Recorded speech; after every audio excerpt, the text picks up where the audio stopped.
আসসালামু আলাইকুম রহমতুল্লাহ। সম্মানিত দিনী ভাই ও বোনেরা, আজ আলোচনা করব যে ঋণ আদায়ের বেলায় উদার সে কেমন লোক।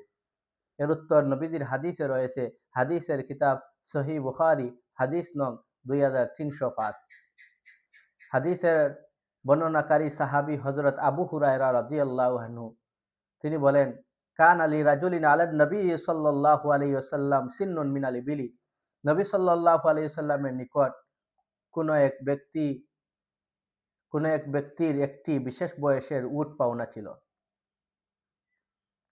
ফাজাহু ইয়াতাকাদাহু ফাকালা, সে তা পাওয়ার জন্য এলে তিনি সাহাবীদের বললেন, আতুহু, তার পাওনা দিয়ে দাও।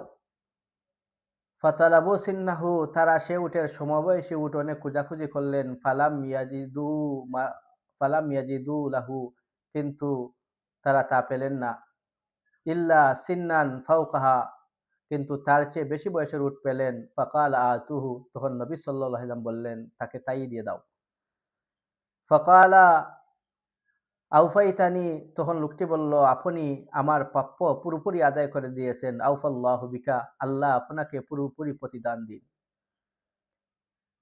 কালান নবী সাল্লাল্লাহু আলাইহি ওয়াসাল্লাম, ইন্না খিয়ারাকুম আহসানুকুম কাদাআন, তখন নবী সাল্লাল্লাহু আলাইহি ওয়াসাল্লাম বললেন যে ঋণ পরিশোধের বেলায় উদার সেই তোমাদের মধ্যে সর্বোত্তম। ওয়া মা আলাইনা ইল্লাল বালাগ।